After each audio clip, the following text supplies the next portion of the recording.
Licenciado, perdón, están pidiendo acceso. Sí, voy a ver ahora.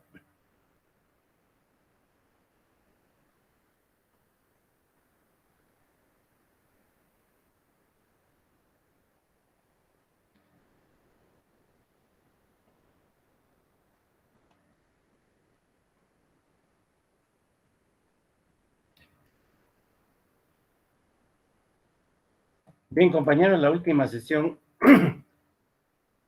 hacíamos la presentación iniciando con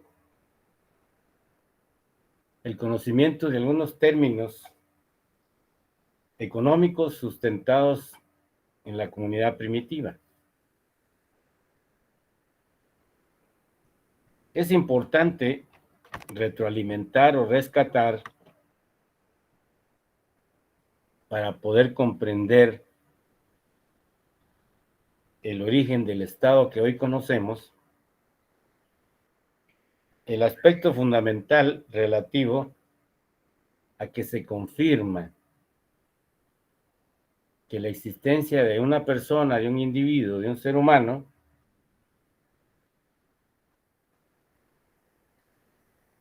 solo puede asegurarse, solo puede protegerse esa vida si se convive en una colectividad. Esa colectividad, conforme va poblándose el planeta,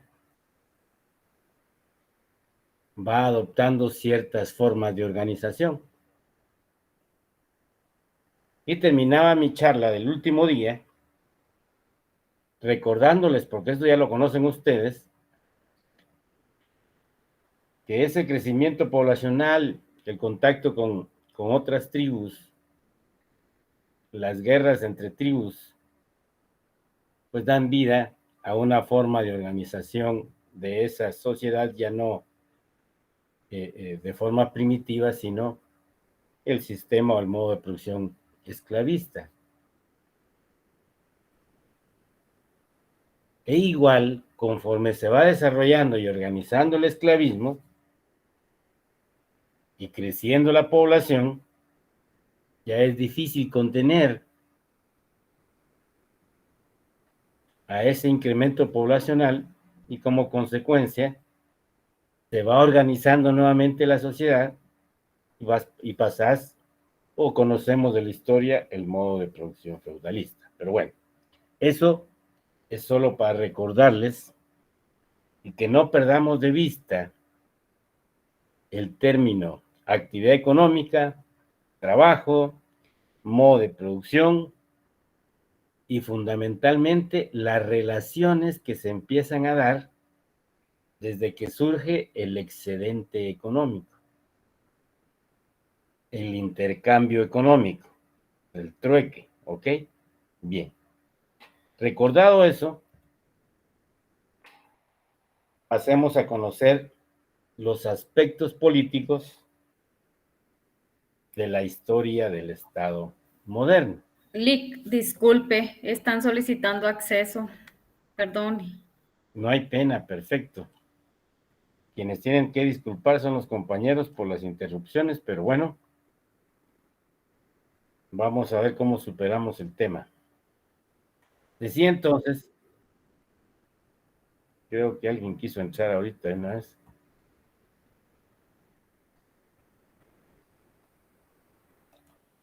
Decía entonces que era importante empezar a revisar, aparte de lo que vimos en el aporte del vídeo, de esos momentos importantes que sucedieron, ¿sí? El protestantismo, la imprenta, el renacimiento, el cambio del idealismo celestial hacia poner el hombre en el centro de la organización de la sociedad o lo más importante. Veamos lo siguiente. Y aquí quisiera ya empezar a solicitar la colaboración de ustedes para que alguien pueda darle lectura a la diapositiva, si fuera tan amable, algún voluntario o voluntaria.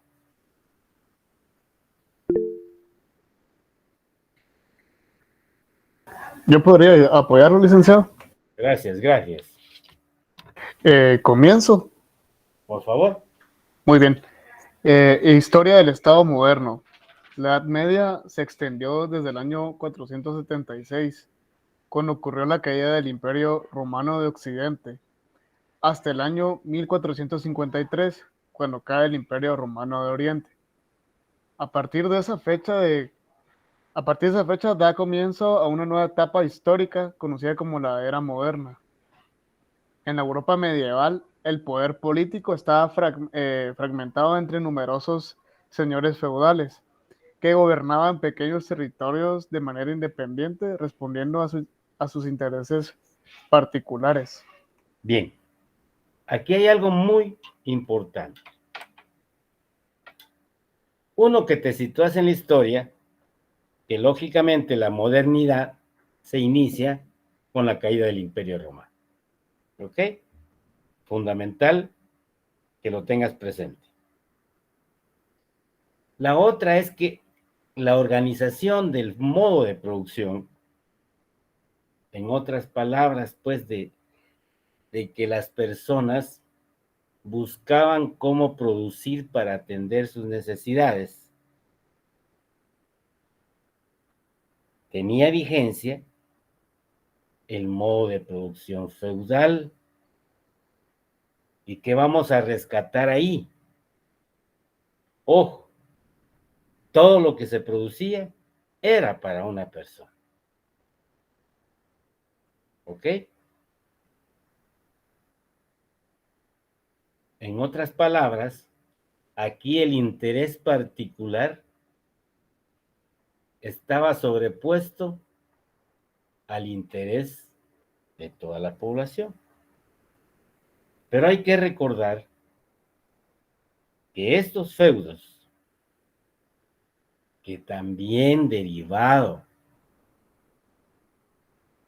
a la tasa de fertilidad, al incremento de la población, lógicamente aquellas conquistas y que le daban al conquistador para que administrara todo para su beneficio, empiezan los problemas o empiezan las diferencias entre el rey y el señor feudal, derivado al tema de la parte que debían de trasladar al rey. ¿Ok? Comprendido eso y comprendida la causa del debilitamiento del feudalismo, ¿sí? Conozcamos la parte de la formación y del estrato social en este modo de producción. Ya habíamos visto en el vídeo, pero acá lo tenemos muy claro, ¿sí? La existencia de dos estamentos sociales. Un estamento social privilegiado y un estamento no privilegiado.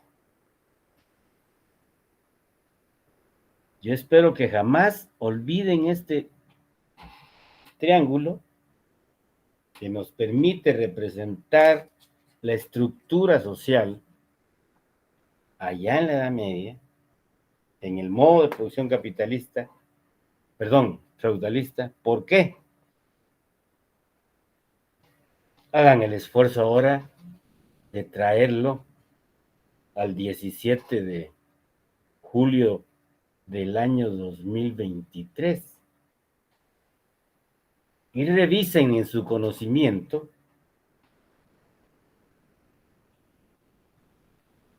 la estructura social del actual modo de producción capitalista, particularmente en nuestro país. que es donde estamos y es donde vamos a aplicar esta ciencia, ¿no es cierto?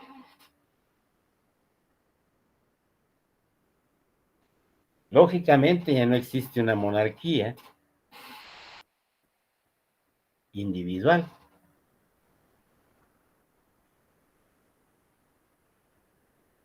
Existe una monarquía corporativa.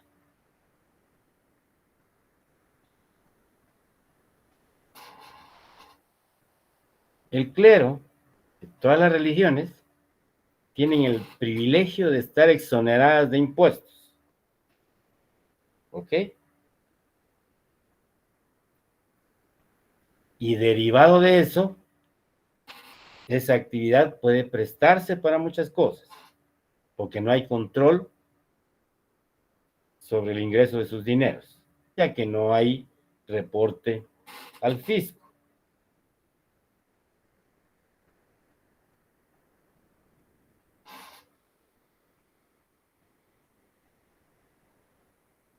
Hay privilegios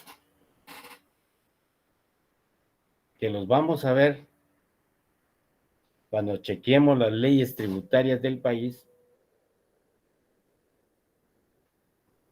que tienen el sistema financiero, que tienen las maquilas, que tienen los exportadores no tradicionales, ¿ya? Que tienen las universidades, tanto la pública como la privada, las privadas, ¿ok? Que lógicamente gozan de esos ciertos privilegios. Hoy tenemos asalariados, tenemos campesinos, ya no siervos, asalariados, campesinos. ¿Qué privilegio tienen los campesinos? ¿Qué privilegio tenemos los asalariados?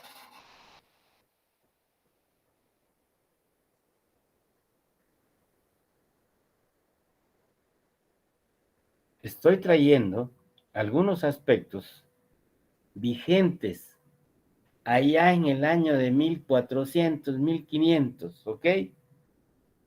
Y estamos en los años 2000,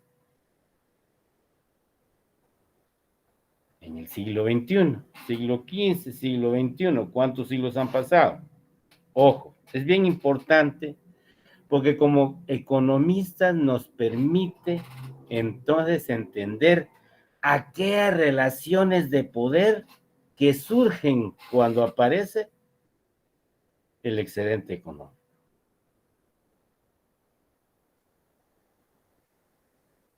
Lógicamente, se hace más sofisticada la forma de organización y las relaciones en la administración que debe de darse, ¿ok? Si tienen algún comentario o dudas, por favor, interrumpan.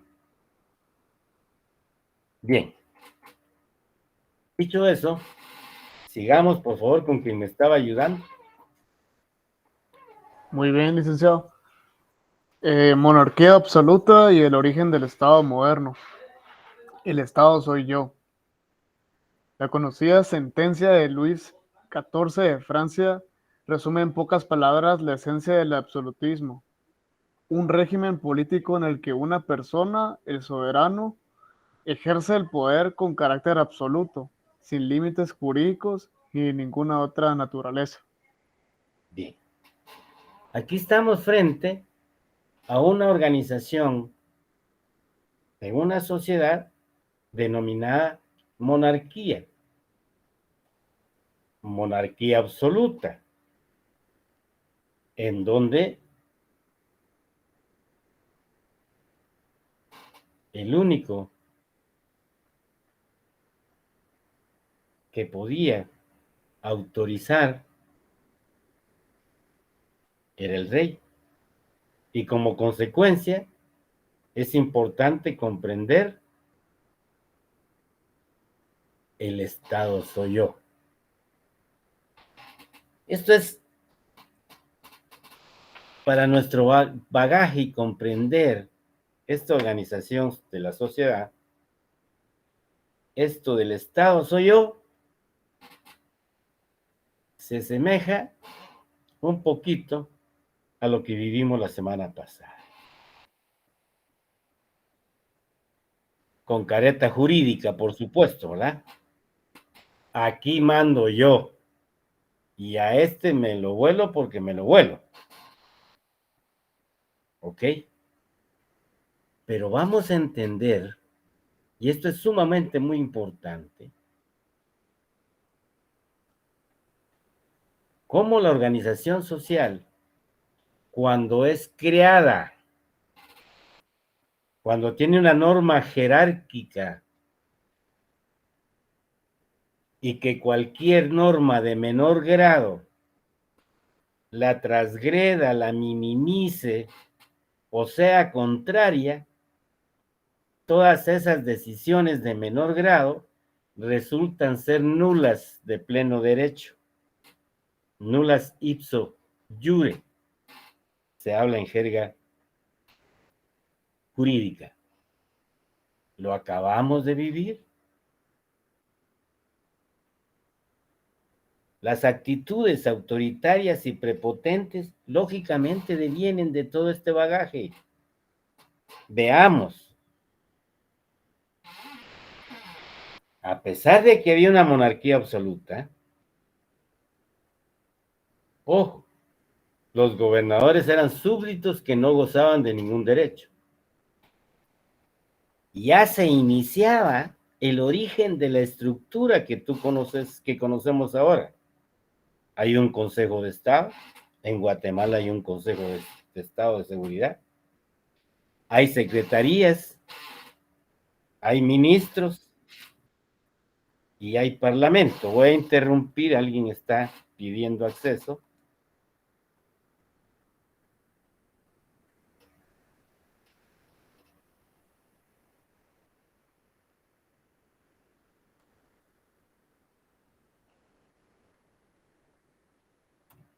Decía entonces, todo esto, analizarlo a la luz del día, a la luz de hoy.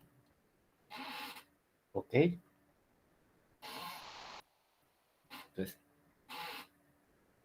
aquí empiezas a tener el origen de los famosos 3 organismos de Estado o 3 poderes de Estado.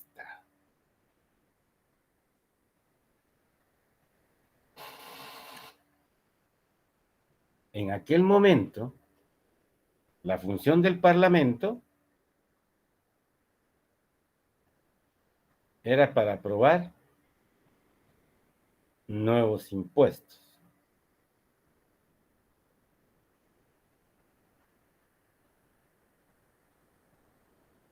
¿Cómo se origina o quiénes tenían representación ahí?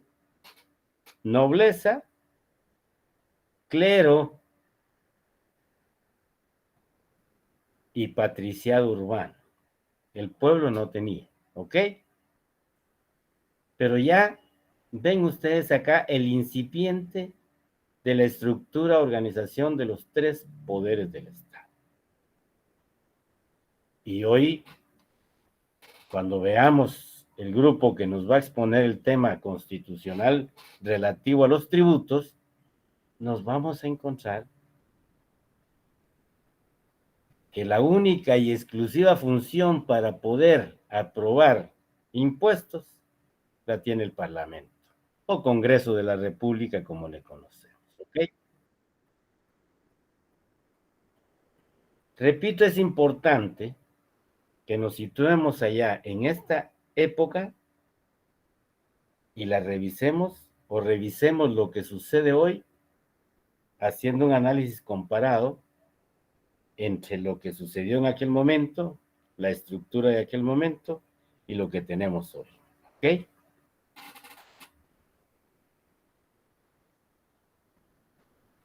Ya había indicado que aquí en el absolutismo, en la monarquía absoluta, nace lo que van a ser después los 3 poderes que conforman al Estado. Es importante que no perdamos de vista eso.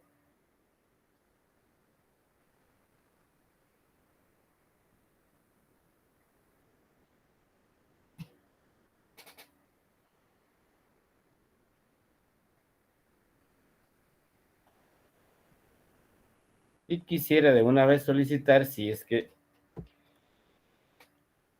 nos podemos apoyar mutuamente lo siguiente. Yo he estado hablando con plataforma para que puedan mandarme listado y poner a todos dentro de mis invitados especiales para que puedan entrar sin ningún problema, pero hasta hoy no han logrado darnos la respuesta correspondiente.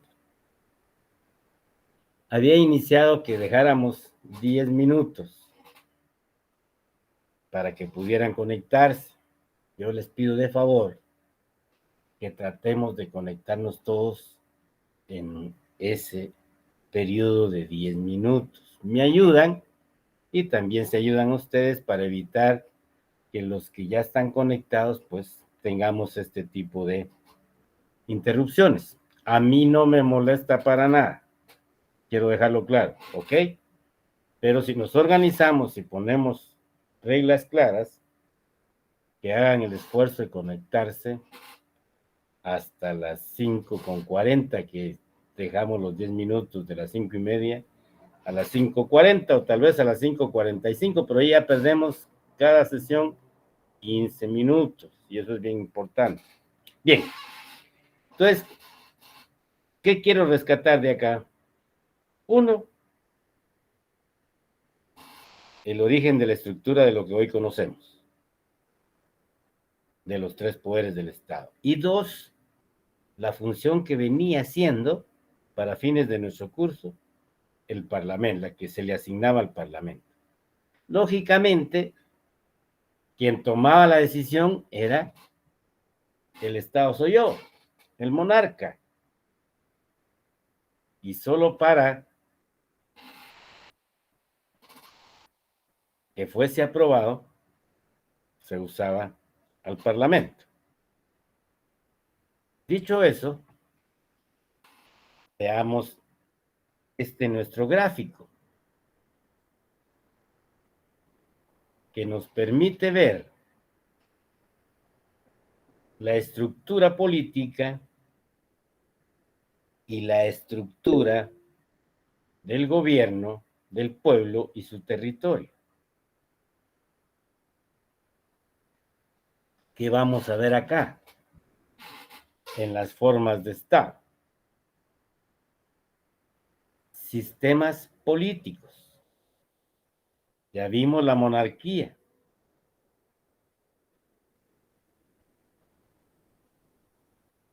Luego, la aristocracia. ¿Cuál es la perspectiva histórica de la aristocracia? Surge en Grecia. Hay un sufragio limitado. O sea, ya habían votaciones, pero estaban limitadas a determinados sectores que eran los únicos que podían votar. Y la existencia del Parlamento o Asamblea. En Roma se inicia el equilibrio de poderes.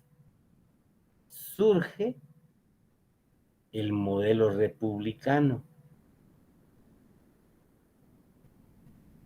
Hoy nosotros nos llamamos una república. Ojo. Edad Media, feudalismo, monarquía absoluta y cierto nivel de democracias urbanas. Ya veíamos allá los representantes en el Parlamento quiénes eran. ¿Ok? En Inglaterra, que se diferencia del resto en la Edad Media, aparece la monarquía parlamentaria. Y llegamos a la Edad Moderna y se inicia con la Revolución Francesa y la Revolución Norteamericana. Particularmente la norteamericana, en relación a todo el derecho o en el ámbito del derecho del ordenamiento jurídico, lógicamente ahí aparece ya la estructura organizada de ese Estado en una constitución política de la República. También como antecedentes está México, pero no me interesa la parte jurídica, me interesa estos términos que hoy por hoy han vivido ustedes un intento de romper la organización soberana allá en la Edad Moderna con Estados Unidos y la Revolución Francesa. Aparece la soberanía nacional, la división de poderes y el sufragio universal.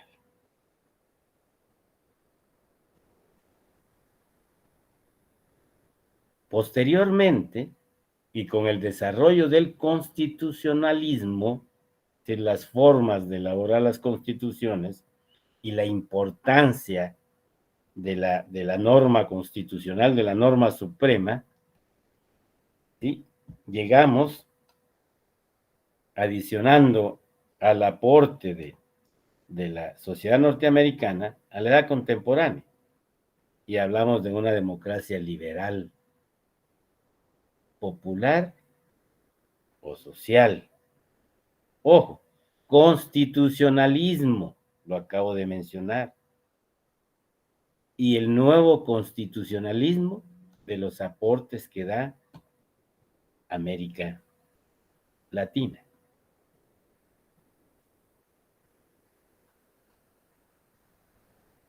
Conociendo la parte eminentemente del sistema político,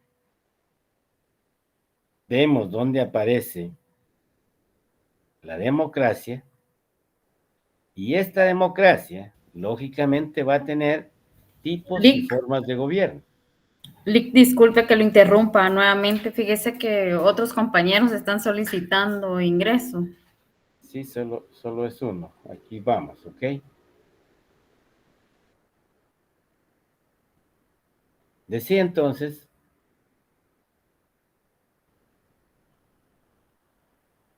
que la forma de organización o la forma de gobierno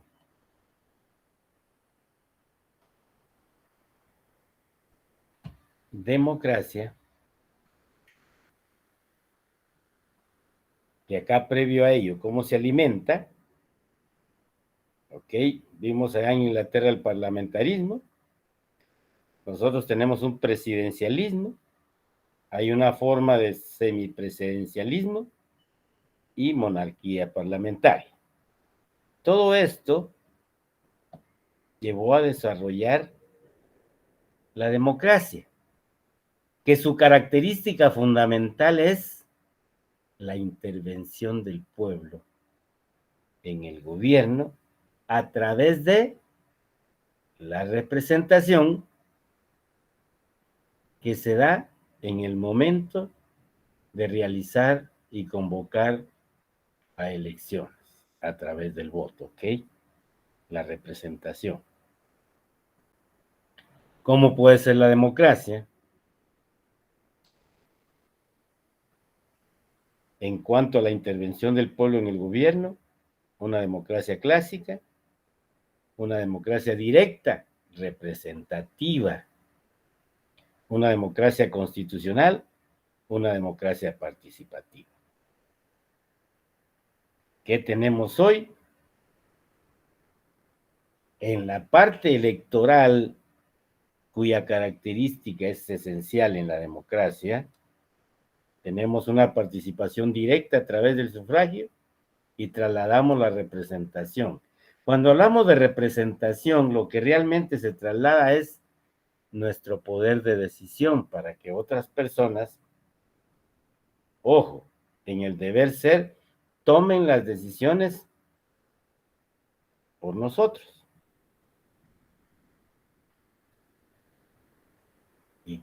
Y lógicamente, en las realidades nuestras, se procede de forma directa, se da la representación y nuestros representantes, las decisiones que adoptan, lamentablemente, son para beneficio particular. No olvidemos los antecedentes, ¿ok? No olvidemos los antecedentes. Cuando surge el tema de la soberanía,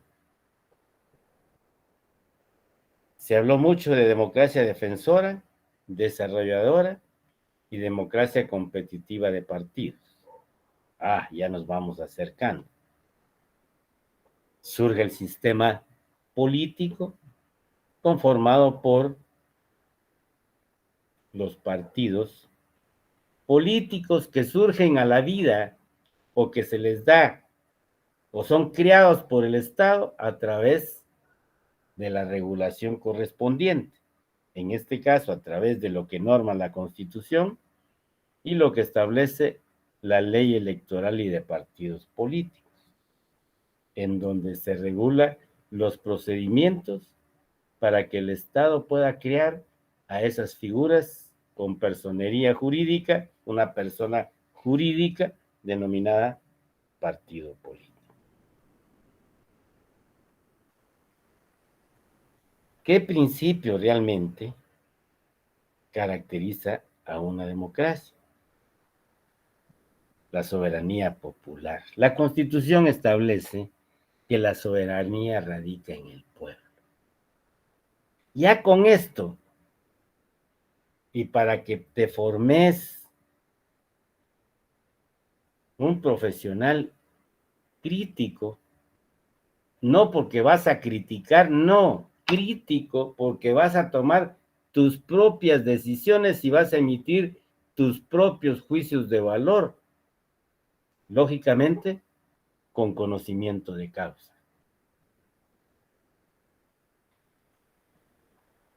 Elementos importantes, vimos allá, elementos importantes para que seas un profesional crítico. Vimos allá la parte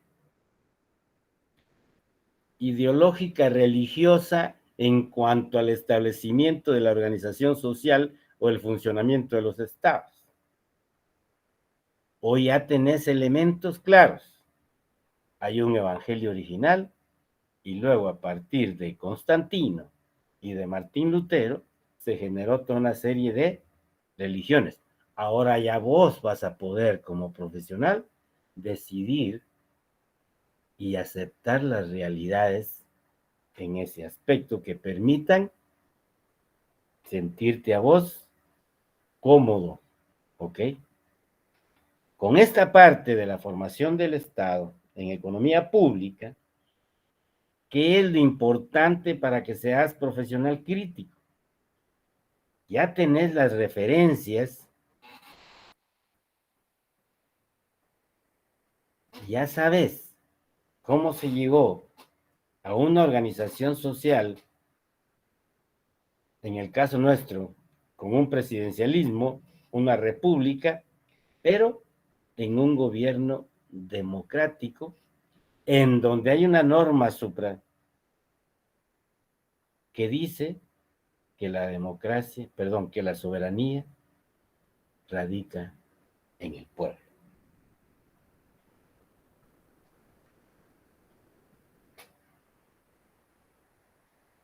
¿Qué vivimos ahora? Que efectivamente, o en última instancia, los únicos que podemos defender lo poco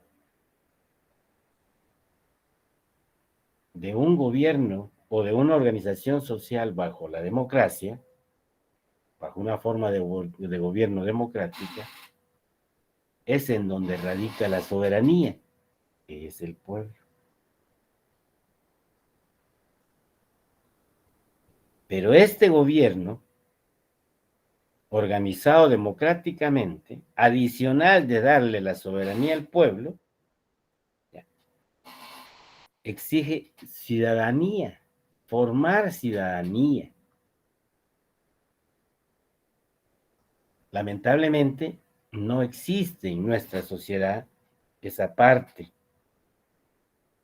Con estos o con esta participación, ya no por un partido político, sino sencillamente para poder frenar un rompimiento total de la democracia, ¿ok? Fue nuestra participación. En esa participación ¿qué es lo que se busca? Mantener el Estado de Derecho. Pero ese Estado de Derecho, ¿qué es? Es mantener la dignidad de todos y cada uno de nosotros que aceptamos someternos al ordenamiento jurídico existente actualmente al momento de aprobar en una convocatoria popular allá en el año 1985 la actual Constitución Política de la República. Por supuesto, algunos de ustedes no habían nacido. ¿Sí? Pero es lo que se aprobó por el pueblo, por el soberano, y el único que la puede defender es el soberano. Y en una forma de gobierno democrático, adicionalmente, y está establecido en la Constitución, artículo 1, el Estado se organiza para proteger a la persona y a la familia. Su fin supremo es el bien común.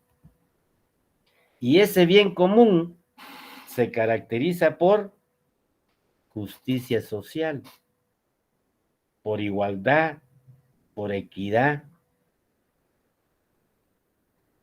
por tolerancia, por respeto a las minorías, por el pluralismo, ¿ok? Te hablo del artículo 1, que recoge todo este desarrollo del conocimiento político que permite darle vida, jurídicamente hablando, a un Estado, porque es creado por la Constitución, ya lo habíamos visto, ¿me explico? Y todo eso plasmado, estableciendo los derechos y las obligaciones de todos los miembros de la sociedad y la estructura, organización, estructura, y quién debe defender ese Estado, plasmado en la Constitución, permite que esa sociedad pueda convivir. Artículo 2 de la Constitución, que el Estado, ese Estado de Derecho, debe garantizar la vida, la paz, la seguridad, la justicia, que es el pilar fundamental del Estado de Derecho, porque analizalo, si vos en tu familia no sos justo, lógicamente van a haber grandes diferencias. ¿Ok? Eso nos permite ver que todo este desarrollo del conocimiento político, del conocimiento y del ordenamiento jurídico a partir de la Revolución Francesa y de la norteamericana, y a la par el desarrollo del pensamiento del liberalismo económico. Los fundamentos de todo el tema político lo tiene John Locke, Adam Smith en el ámbito económico, ¿me explico? Y sobre la base del sistema del liberalismo político de John Locke, se va generando todo el conocimiento del constitucionalismo. Pues el constitucionalismo tuvo vigencia o tuvo mucha influencia el liberalismo político, para luego darle vida al constitucionalismo moderno o postconstitucionalismo, particularmente los aportes en ese ámbito dados por América Latina en la estructura y organización de la sociedad. ¿Ok? Creo que con esto ya tenés una imagen clara de cómo aparece el Estado que nosotros conocemos hoy y lógicamente comprendés el tema de pesos y contrapesos. por la existencia de los tres poderes. Se supone, el deber ser, es que lógicamente no va a haber interferencia entre ellos. Y cuando eso funciona en una sociedad, esos pesos y contrapesos, lógicamente, garantizan la existencia del Estado de Derecho, en el cual vive la sociedad. Hoy funcionó. Hoy la Corte de Constitucionalidad le puso el contrapeso al juez y al Ministerio Público que inició con careta jurídica legalizar la no participación de uno de los finalistas. ¿Ok? A eso se le denomina, claro, en el funcionamiento ordinario, lo vamos a ver acá. En el proceso que veamos en el tema de la aprobación de los presupuestos, vamos a explicar y voy a hacer énfasis en cómo funciona ahí los frenos y contrapesos, o los pesos y contrapesos, ¿ok? Como a algunos les gusta llamar. Entonces, en palabras familiares y sencillas es que para evitar que se salga del aspecto democrático, para no caer en un autoritarismo, una decisión de un organismo, está estructurado de tal manera que otro organismo de Estado puede frenarlo. Y vamos a ver, como repito, en nuestro tema, lo relativo al presupuesto. Lo que me interesa es que adicional a lo que vieron en el vídeo, que fue los factores que dan origen, cómo se genera toda esta estructura, donde hoy compartimos y precisamente por la existencia de ese Estado, es que yo estoy en la pantalla desde mi casa, trasladándole conocimiento a ustedes. De lo contrario, no podría darse porque ¿quién creó la universidad? La Constitución. En esa estructura y organización del Estado, crea la responsable de la educación superior en este país. ¿Ok? Repito, de lo contrario, no estuviéramos en este momento. Bien. Si tienen algún comentario, inquietud, duda o sospecha, por favor, háganmelo ver. Eso nos va a permitir hacer más dinámico este proceso de enseñanza-aprendizaje. Bien. ¿Alguna duda, sospecha o inquietud, jóvenes?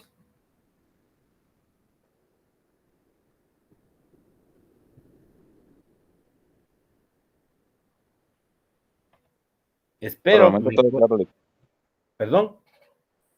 No, todo claro, le comentaba. Ok. Le agradezco porque eso me permite a mí ver si estoy trasladándolo de la forma más simple, sencilla y clara o vemos cómo le hacemos, ¿ok? Conocido eso, y dentro de ese o esa estructura organización del Estado, funciona el sistema económico. Ya te decía yo, el mercado compuesto por empresas existen porque fue creado por el Estado. Derecho mercantil.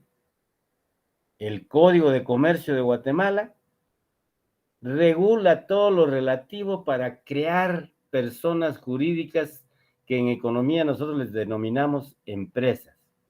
El término técnico es persona jurídica. Repito, nosotros los economistas las conocemos como empresas que son una fuerza del mercado. Y por el otro lado,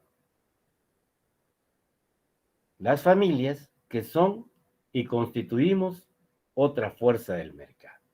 Pero ese funcionamiento de esa actividad económica debe verse dentro de esa estructura organización del Estado. O sea, ya lo tenés en mente, ahora vayamos a nuestro tema específico, el sistema económico y la economía pública. Entonces, al igual que lo hice allá, necesito que vean ustedes con este diagrama, comprendamos cómo funciona a nivel muy macro el sistema económico.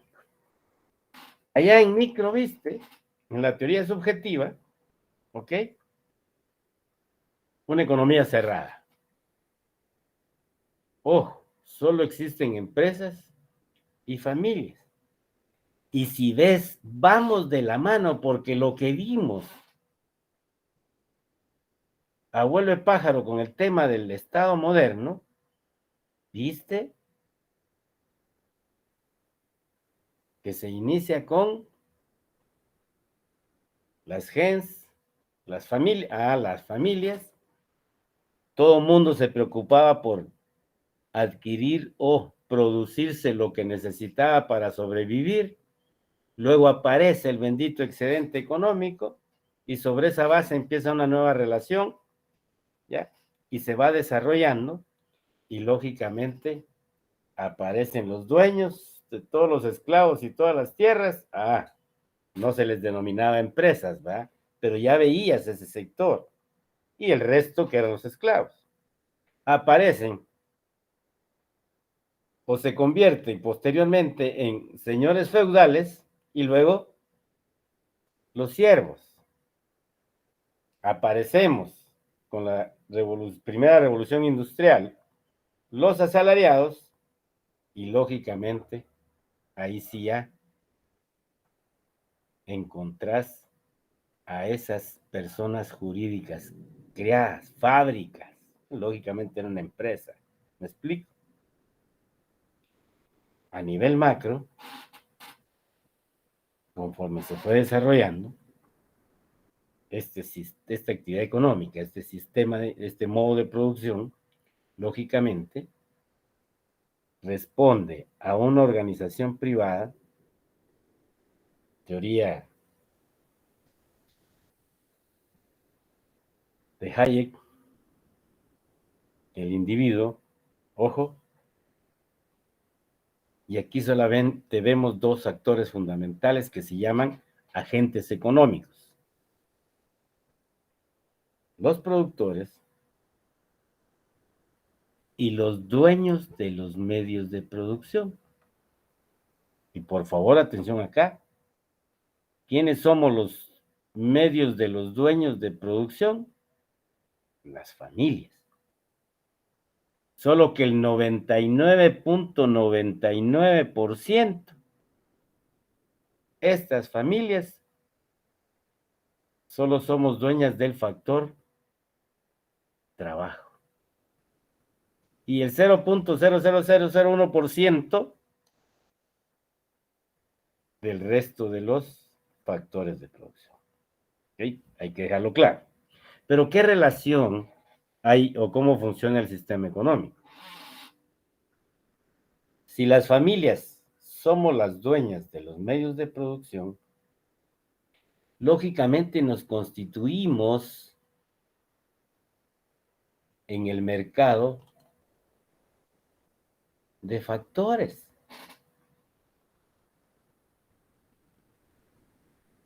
Que es el que le provee a las empresas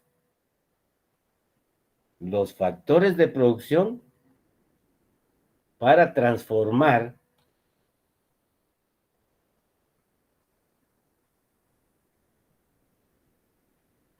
las materias primas, los insumos, en bienes y servicios finales que salen de la empresa y que constituyen el mercado de bienes y servicios. Estos bienes y servicios,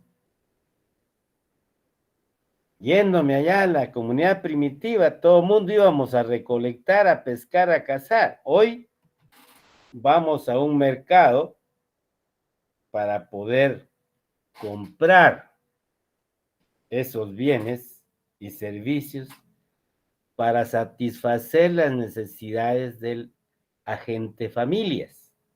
Lo mismo que hacían las tribus allá cuando recolectaban. ¿Ok? Solo que modernamente hay una corriente paralela que se genera paralelamente. A esta corriente se le denomina corriente real porque estamos hablando de factores de producción y bienes y servicios, ¿ok?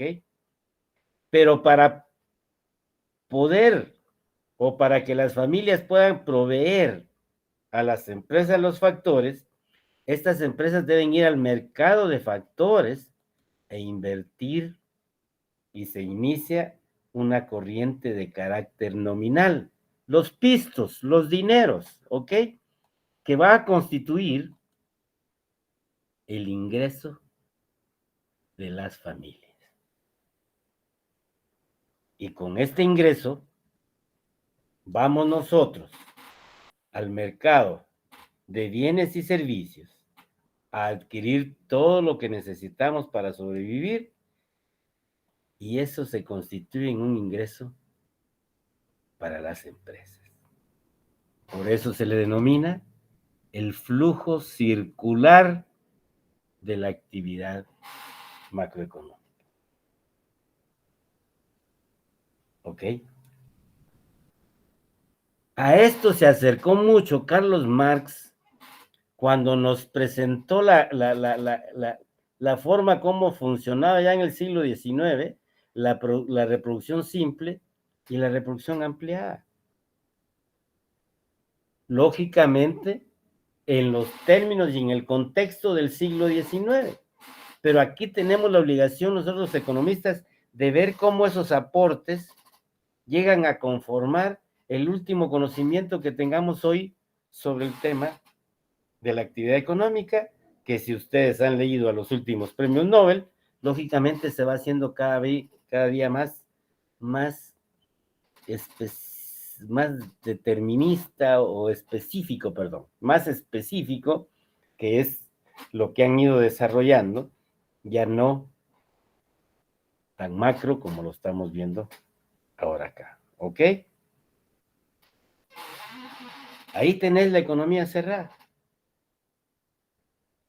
Lógicamente, cuando te hablé del modelo de producción ampliado, lógicamente este ingreso ya viene con un ingreso prima. ¿Por qué? Porque esta empresa, y si no mal recuerdo, artículo 4 del Código de Comercio, ¿sí? Artículo 4 del Código de Comercio, claramente establece que se crea esta persona jurídica, ¿ya? Por la actividad lucrativa que realiza. O sea, al producir esta actividad y al proveerla acá, lógicamente va a ir un ingreso prima, es decir, una ganancia, una utilidad, un lucro, que debemos de comprenderlo para que como economistas veamos cómo funciona el bendito mercado.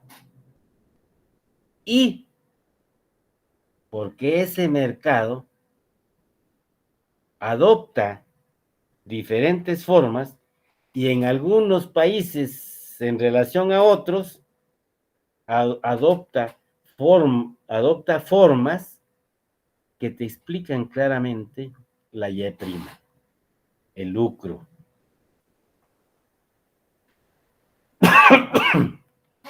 Entonces es lógico que vos hoy entendés el origen del monopolio.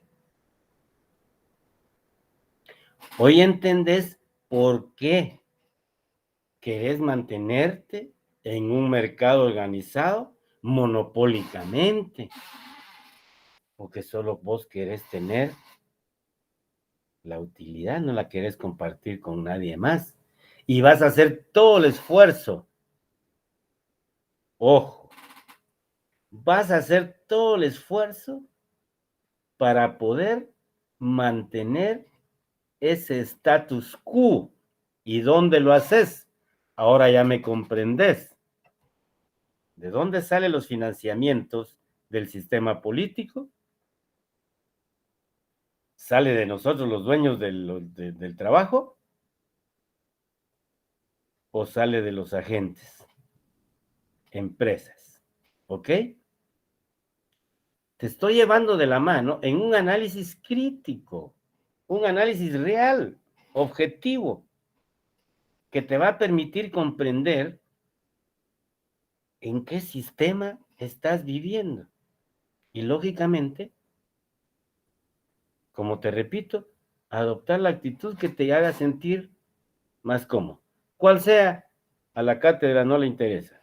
A la cátedra le interesa es que veas entonces, lógico, por qué, y lo mencioné anteriormente, esa representación que el pueblo da por medio del voto, a la hora de dirigir el tema, particularmente en el Congreso, resulta que solo emiten leyes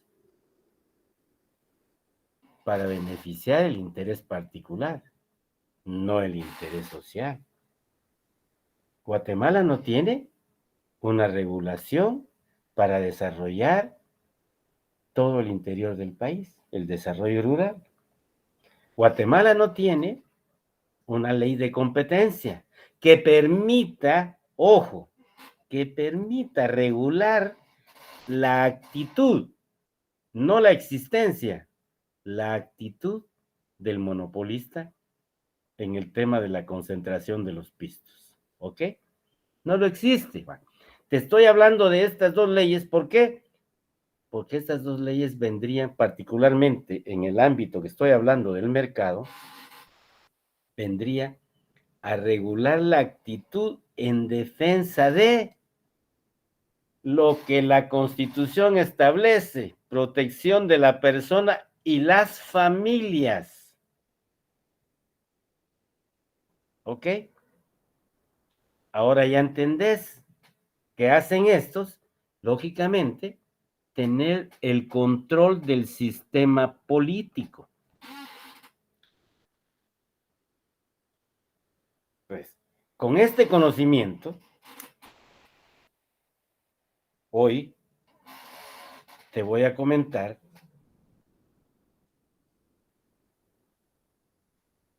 que ese control político lo tienen a través de la ley electoral y de partidos políticos. Y presionaron estos allá en el año 85, ojo, para que tuviera rango constitucional. ¿Cuál es la diferencia entre una ley de rango constitucional y una ley ordinaria? Que la de rango constitucional, para ser modificada, reformada, necesita el voto de las 2/3 partes de los miembros del Congreso de la República. Mayoría calificada se llama, no mayoría simple. La mayoría simple es mitad más uno, que es la que se usa para las leyes ordinarias. ¿Por qué estoy hablando de esto? Porque el tema que regula la ley con relación al financiamiento de los partidos políticos, lógicamente, está abierto a cualquier persona. ¿Y quién tiene capacidad para financiar? Ya te decía yo, ¿serán los trabajadores? ¿Serán los campesinos? ¿Ok? Y adicionalmente, financiamiento público a través de $2 por cada voto del padrón que han sacado los partidos.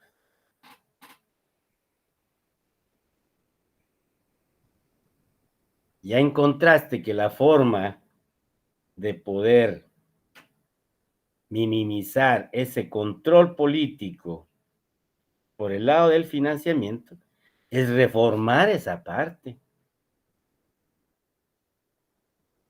o dejar solo financiamiento público y no privado, o simplemente reformarlo en el sentido de que las fuentes de financiamiento del partido serán los $2 por voto y lo que den los afiliados al partido.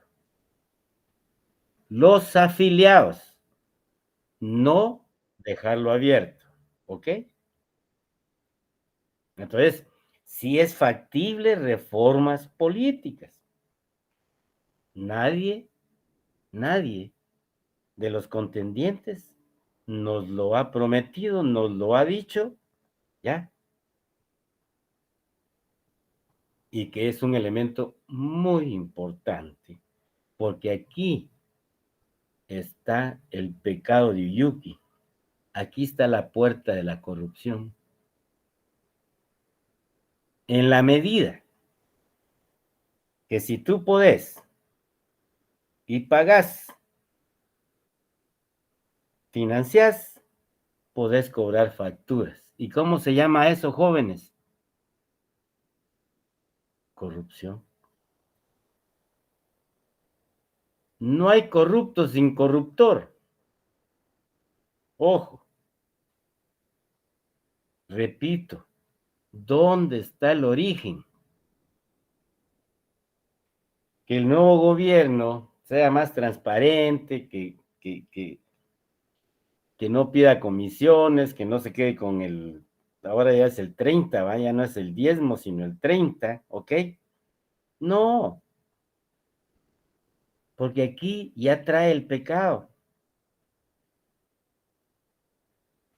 Si recibiste dineros de alguien, perdóname, la factura va a ser muy fuerte.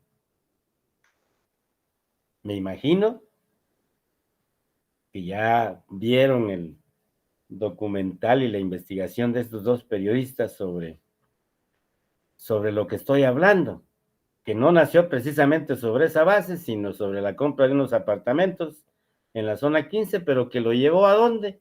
Lo llevó al origen del pecado, al que financió, y además de financiar, le regaló los 3 apartamentos a cada uno de los patojos, pero ya lleva más de 200 o 300 millones, si no estoy mal, en proyectos. ¿Y cómo se llama eso? Ojo.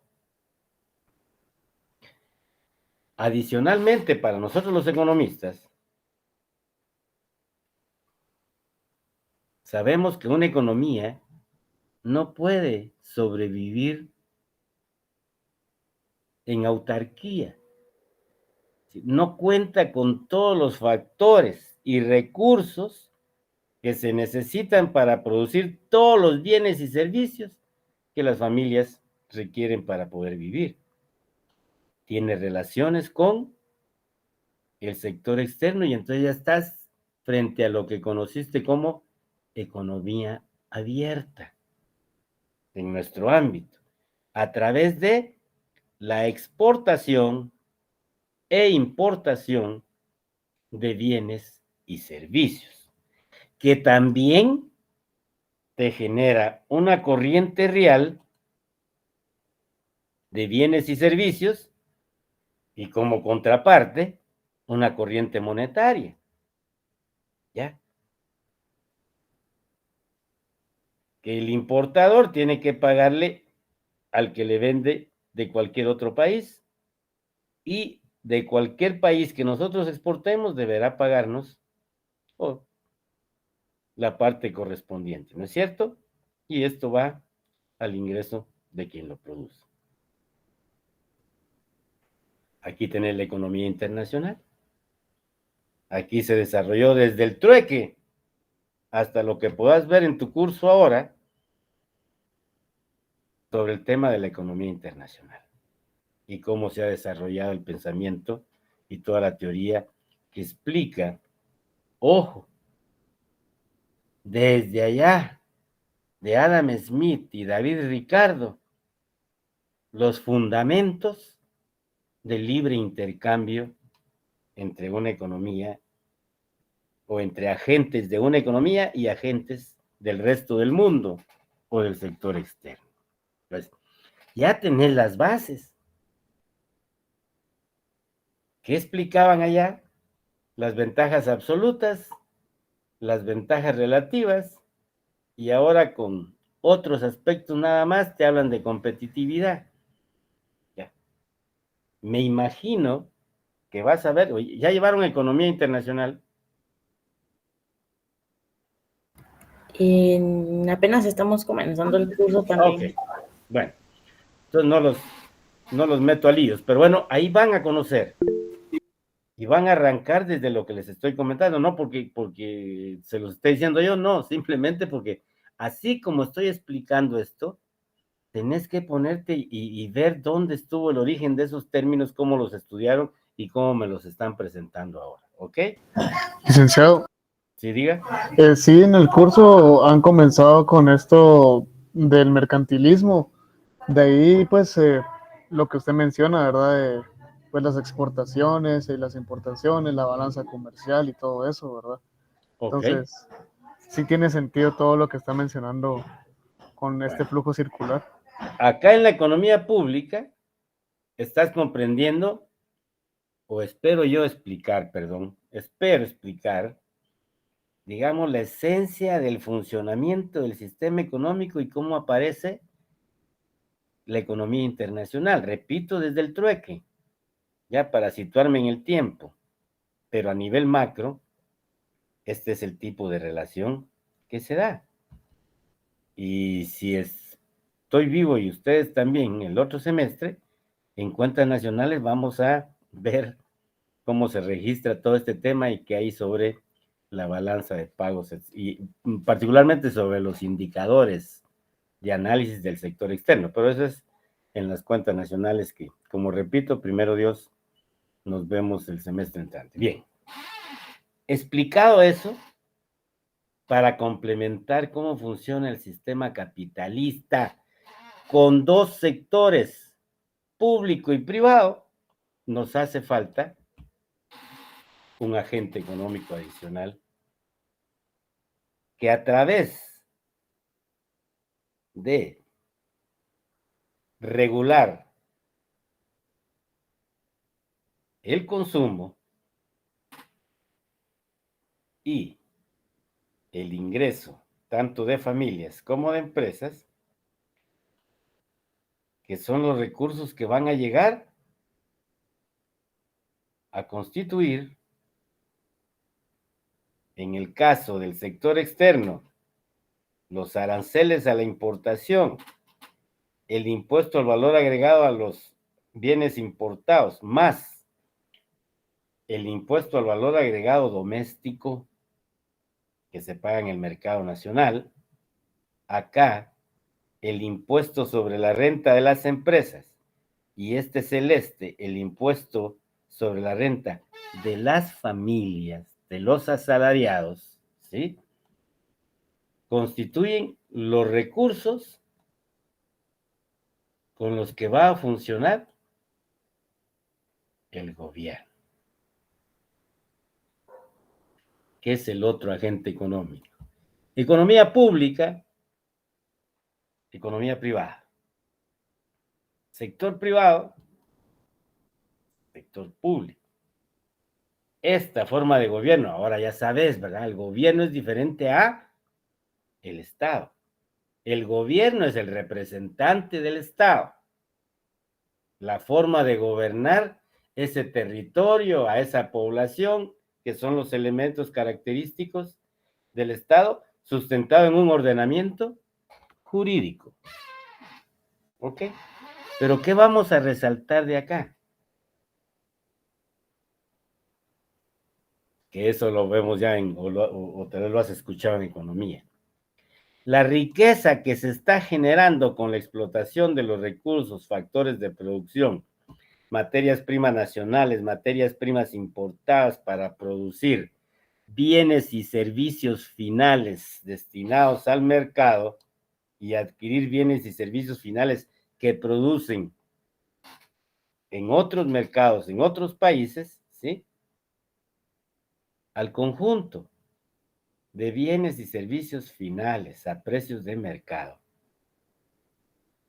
que produce el sector privado dentro de los límites territoriales del Estado de Guatemala es lo que vos conocés como Producto Interno Bruto. ¿Ok? Que por el lado de los pistos, por el lado de la corriente monetaria, es la renta nacional.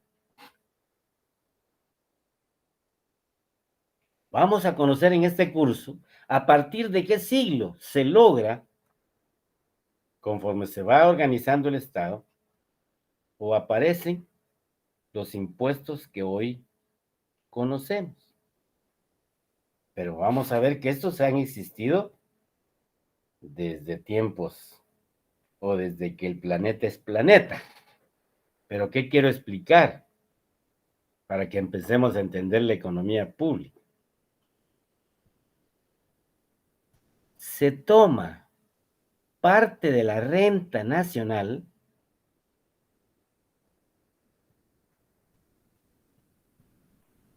a través del establecimiento de impuestos.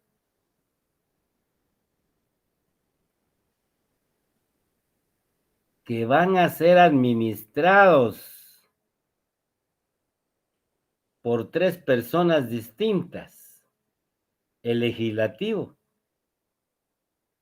el ejecutivo y el judicial, más todas aquellas instituciones descentralizadas, autónomas, semiautónomas, fundaciones, ONGs, personas individuales o personas jurídicas que usan fondos públicos. Ejemplos: bomberos, voluntarios y municipales deben rendir cuenta porque usan impuestos de esa parte proporcional de la renta nacional que por ley, por imposición, no nos preguntaron, ¿no es cierto?, debe de llegar a las arcas del gobierno. Pero no solo porque se haya impuesto, sino que acá se estuvo de acuerdo desde allá de la monarquía absoluta, que allá los impuestos que se pagaban eran para el rey. Ojo, hoy estos impuestos van a regresar al sistema a través del gasto público. ¿Por qué? Porque con los ingresos que obtiene el gobierno va a poder ir y contratar factores de producción. Lógicamente también va a poder ir, al mercado, a adquirir todos los suministros y bienes que necesita para cumplir con el artículo 1 y 2, bueno, con la Constitución, pero fundamentalmente el artículo 1 y 2 de la Constitución es donde obliga al gobierno a través del gasto público a atender aquellas necesidades de las familias que el mercado no satisface. Y desde ya quiero dejarles, esta sí es creación de la cátedra, es decir, mi estudio me ha permitido crear conocimiento, porque ese es el que seas profesional crítico. En el momento que conozcas, apliques tu conocimiento, vas a generar nuevo conocimiento. Y mi estudio, ¿a qué me llevó? Que jamás lo han oído.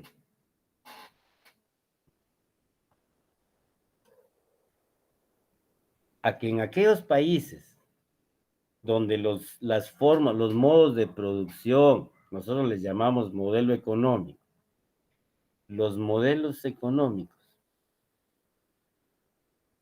sean concentradores del ingreso,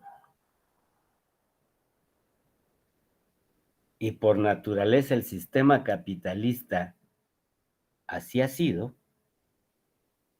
generan un sector de familias que no recibe nada de este mercado, de esta explotación de factores de producción. Y esos sectores, fundamentalmente, para evitar que generen problemas de orden social,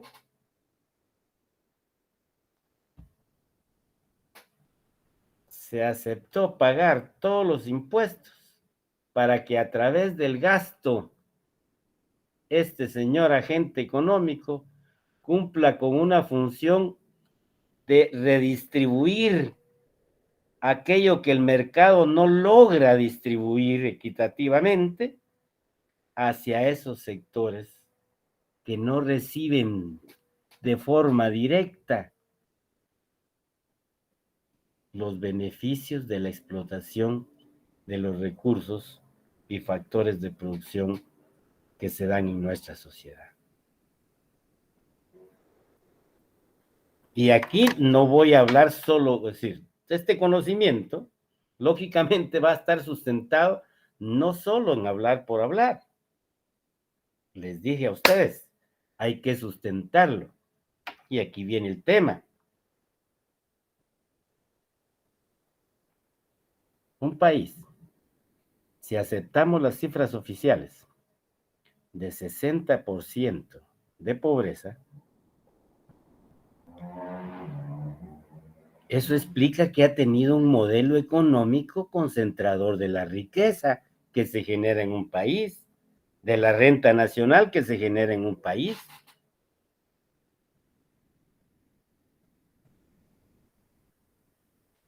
Aceptando como bueno el 60%. Me preguntan a mí, yo me voy hasta el 70%.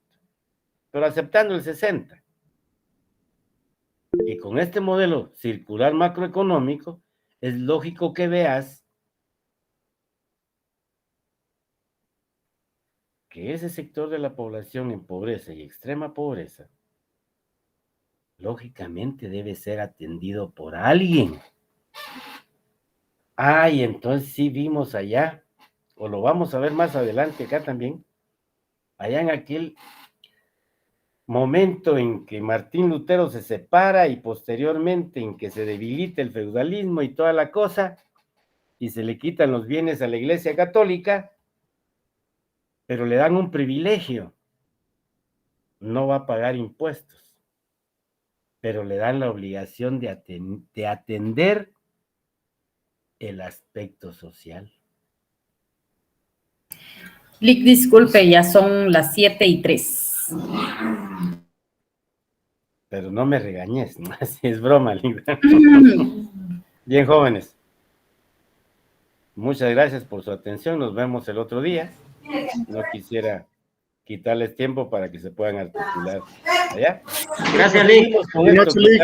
Buenas noches, Feliz noche, jóvenes. Gracias, Lick. Feliz noche.